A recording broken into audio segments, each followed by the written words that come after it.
There is still no peace in sight after nearly 3 hours of meeting held in Anchorage City in Alaska, a state in the United States, US, between President Vladimir Putin of Russia and President Donald Trump of the United States, over the war Russia launched since 2022 in Ukraine, which has led to thousands of deaths, mostly Ukrainians, which President Volodymyr Zelensky of Ukraine, who was not invited for the meeting on Friday, in a statement said that it was time to end the war, but Russia must take the necessary steps to a genuine peace deal.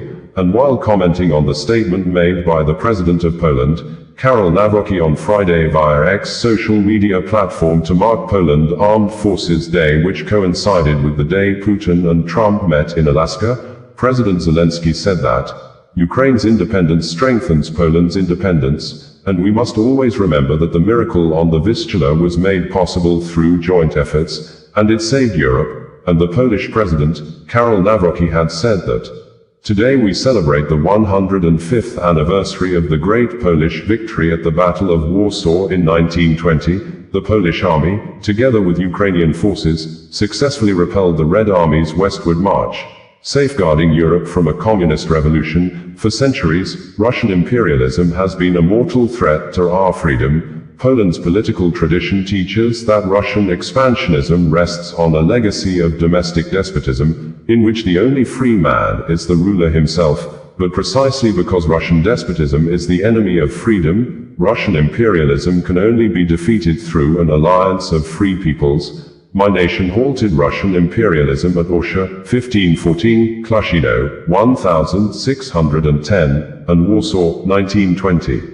It was probably a cynosure of world attention when Air Force One and Russia presidential aircraft officially wheeled down at Joint Base Elmendorf as President Donald Trump and President Vladimir Putin met face to face for the first time since the war in Ukraine started on February 24, 2022. And the Friday meeting marked the first time President Vladimir Putin of Russia was stepping on Western country soil since he launched the war against Ukraine. He was able to meet Trump in Alaska because the US is not a member country of the International Criminal Court, ICC, that issued a warrant of arrest against the Kremlin leader since 2023 over alleged war crime in Ukraine. It would be recalled that the Russian President, Vladimir Putin, did not attend the 2025 annual Brazil, Russia, India, China, and South Africa summit known as BRICS Summit in Brazil due to concerns over an International Criminal Court warrant for his arrest in connection with alleged war crimes committed in Ukraine.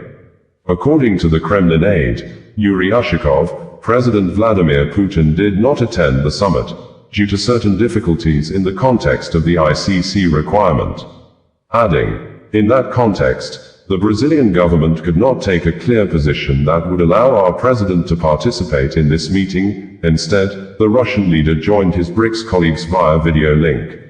Putin was declared a war crimes suspect since the ICC named him in a March 2023 arrest warrant over the mass deportation of Ukrainian children. Russia stands accused of abducting and deporting tens of thousands of Ukrainian children, with many victims reportedly subjected to ideological indoctrination to rob them of the Ukrainian heritage and impose a Russian national identity. The alleged mass abductions, according to observers, may qualify as genocide according to the 1948 United Nations Genocide Convention, which identifies forcibly transferring children of the group to another group as one of 5 internationally recognized acts of genocide. As a signatory to the Rome Statute that established the ICC, Brazil would have been obliged to arrest Putin if he entered the country. Addressing the ICC warrant in 2023, Brazilian President Luiz Inácio Lula da Silva initially dismissed talk of detaining the Russian president, before backtracking and distancing himself from the issue. If Putin decides to go to Brazil, it's the justice system that will take the decision over whether he should be arrested, not the government or Congress, Lula stated. Putin faced similar uncertainty 2 years ago ahead of the annual gathering of BRICS leaders, which was then being hosted by South Africa. The South African authorities reportedly came under considerable pressure from their Russian colleagues to provide assurances that the Kremlin dictator could travel to the August 2023 event without fear of arrest. Russia has made it clear that arresting its sitting president would be a declaration of war, South African President Cyril Ramaphosa stated then in the build-up to the summit. The African country was ultimately unable to offer any guarantees, forcing Putin to abandon his plans to attend the summit in South Africa. Fox News reported that the Russian president, Vladimir Putin, makes a rare public appearance at a monument honoring U.S. cooperation during World War II, just hours before his summit with President Trump on Friday. And after the summit in Alaska, local media showed a video of President Putin kneeling at every Soviet pilot grave in Alaska. As both leaders met on the tarmac of the U.S. military base airport, a flyover of American military planes passed overhead, including fighter jets and what appeared to be a B-2 stealth bomber. President Donald Trump and Russian President Vladimir Putin emerged from a nearly 3-hour meeting on the Ukraine war and gave public statements, but left without announcing any agreement or ceasefire, and they refused to take questions from the press. U.S. fighter jets were seen escorting Vladimir Putin's plane out of Alaska after the summit with Trump. The Kremlin posted a video on Telegram appearing to show at least 2 U.S. F-22 fighter jets escorting the Russian president's plane out of Alaska following talks with Donald Trump. "There's no deal until there's a deal," Trump said. The White House had said there would be a news conference after the closed-door meeting, but both men walked off stage without taking any questions. Trump hosted the summit at a military base in Alaska in an audacious bid to broker a peace deal and stop a 3-year war with Ukraine and its ever-rising body count. It was not immediately clear what was agreed upon in the talks. "We didn't get there, but we have a very good chance of getting there," Trump said. President Donald Trump added via a post that, "A great and very successful day in Alaska.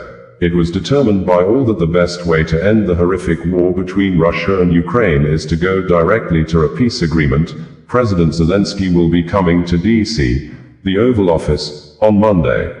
While President Putin and Trump were on the way to meet in Alaska, Volodymyr Zelensky of Ukraine, in a number of press statements made available via his verified X social media account, said he held a staff meeting to discuss 3 key issues. The front, particularly the Pokrovsk sector. "We are countering the attempts of Russian forces to gain a foothold and increasing the pressure of our units on the occupier. We are succeeding. Units of the 79th and 82nd Air Assault Brigades are operating very effectively in the Dobropilya area. Today, a decision was made to further reinforce this and other areas in the Donetsk region. Special attention was paid to positions in the Zaporizhia region. I thank all our warriors for their resilience."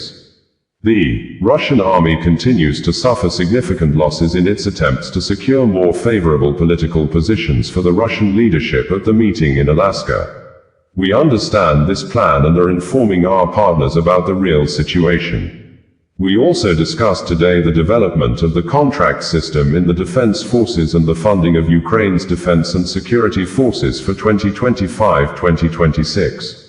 Under any circumstances, our army will be ready to respond effectively and swiftly to threats to Ukrainian statehood. The priority is the development of a contract army. Today, I also expect a report from our intelligence on the current intentions of the Russian side and its preparations for the meeting in Alaska. Indeed, high stakes. The key thing is that this meeting should open up a real path toward a just peace and a substantive discussion between leaders in a trilateral format, Ukraine, the United States, and the Russian side. It is time to end the war, and the necessary steps must be taken by Russia. We are counting on America. We are ready, as always, to work as productively as possible. I held a meeting with the government team, the office, and the Secretary of the National Security and Defense Council to discuss our diplomatic work, the highest priority areas. In particular, we addressed the funding of Ukraine's defense forces, auditing the effectiveness of coalitions with partners, special formats, the substance of our bilateral relations in key global areas, and our work at the EU level. I instructed that the foreign policy plan be updated for the period through the end of the year. On Monday, I expect the updated plan to be presented. With a neighbor like Russia, only the cooperation of free nations can effectively protect each of them. We value Poland's support for Ukraine. Ukraine's independence strengthens Poland's independence. And we must always remember that the miracle on the Vistula was made possible through joint efforts, and it saved Europe. In the same way, Ukrainians have been defending our state in the full-scale war for 4 years. By repelling the Russian army in Ukraine, near Kyiv, in the Sumy, Kharkiv, and Donetsk regions, as well as in the Black Sea, Ukrainians are truly ensuring the opportunity for all Europeans to live freely, free of Moscow's madness.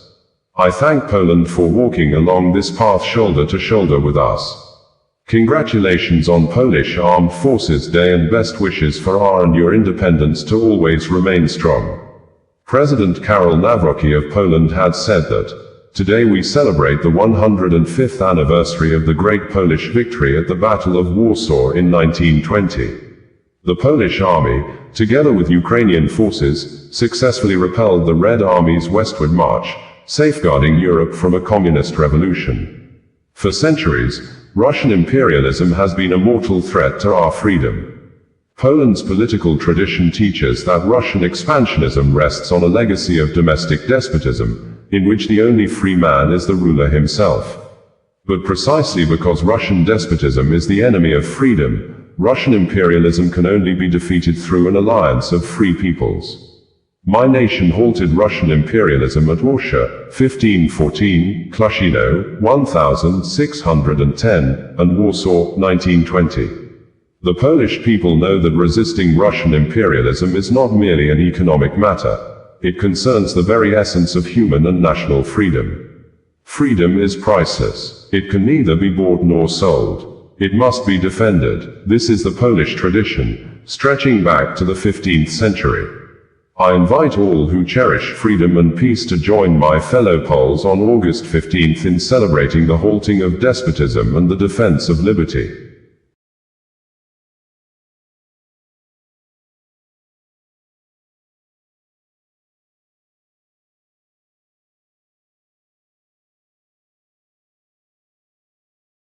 Osazuwa Radio, bringing you the news in a more digital way.